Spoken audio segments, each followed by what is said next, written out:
Magandang buhay mga kaibon. For today's video, ano nga ba ang pwedeng ibigay ng siling labuyo at benepisyo nito sa ating mga alagang ibon? Pag-usapan natin yan pagkatapos ng introng ito.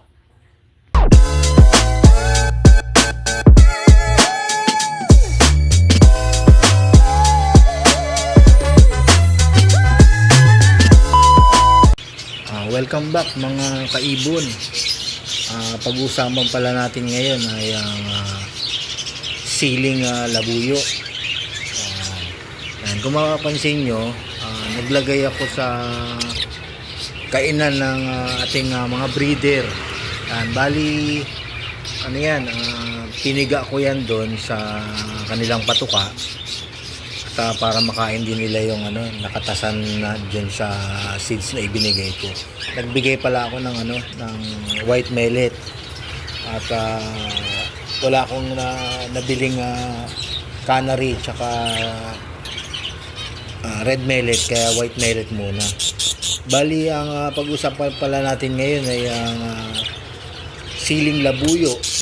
Ano nga ba ang maibibigay na benepisyo at kung ano ang magiging resulta sa pagkain ng siling labuyo ng ating mga ibon. Ayun nga mga kaibon, ang siling labuyo ay isang pampagana sa ating mga ibon. Bali, nagpapainit sa kanilang katawan at nakapagpabilis ng pagmi-mating ng ating mga ibon, lalong-lalo na sa ating mga breeder at isasalang ng mga ibon.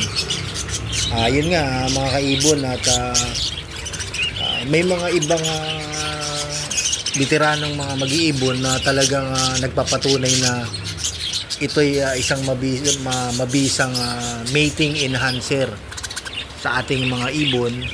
Yan, lalong-lalo na nga yung dun sa mga breeder. Bali sa akin, sinubukan ko din na magpakain sa kanila at para malaman ko nga kung totoo nga yung mga sinasabi ng ating mga ibang mga veterano nga nag-iibon, na ito ba'y talagang totoo nga nagpapainit sa pag-mating ng ating mga ibon. Ayun nga, sinubukan ko nga, nagbigay nga ako ganina sa kanila ng siling labuyo.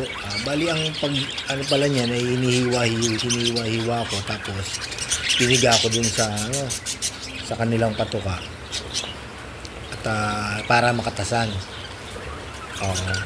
At saka ano nga ba ang benepisyo nito na may bibigay? Siyempre sa aking pagsasaliksik at meron nga pala talagang benepisyo na ibinibigay ang siling labuyo sa ating mga ibon. Yan, meron itong tulad niyan, meron itong vitamin A, meron ding vitamin B6, vitamin C at vitamin K. Yan, at may taglay din itong siling labuyo ng potassium, at saka naglalaman din ito ng 1.3 grams na carbohydrates. At ito'y 88% din ng siling labuyo ay nagtataglay ng tubig, at ito'y may calories din na ibinibigay. Yun nga mga kaibon, nag-aalis din ito ng mga sakit sa katawan ng ating mga ibon. Yan, at yun nga, yung kagaya ng nasabi ko, nagbibigay din ito ng init sa kanilang mga katawan, at yun nga, nakakapag-mate sila. Yan nga yung mating enhancer na sinasabi. At ang siling labuyo din ay nagpapabilis din ng metabolism ng kanilang katawan, at ito'y nakapagpabilis na mapanunaw yung kanilang mga kinain. Andyan naman yung sa atin yung mabilis nilang matunaw yung kanilang kinain, para at least makaiwas sila sa sakit na sa pola. Pag yung sa sobrang dami ng kanilang kinain. At may taglay din itong antioxidant. Yan, at least alam na natin yung mga benepisyo at pwede rin ito sa tao. Ayun nga, at nagpapagana rin na kumain. Na sinasabi. Ayun nga mga kaibon, at may mga benepisyo nga talagang binibigay itong pagkain ng siling labuyo. Yan, lalong-lalo na sa ating mga ibon, sa mga breeder na gusto nating pagparisin at mapabilis ang kanilang pagmi-mating. Magbigay lang tayo ng siling labuyo.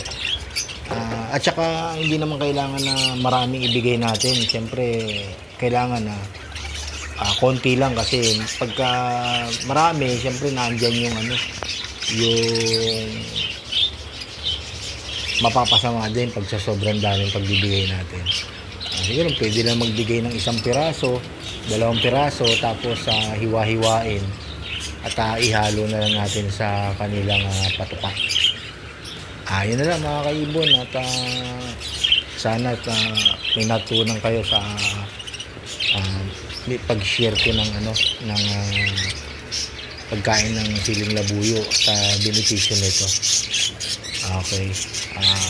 Pa-share na lang po ng video nito, at sa mga bagong nakakapanood ng video nito, pa-like, share, and subscribe na lang po para updated po kayo sa mga bagong video na aking i-upload. Salamat. Thanks for watching.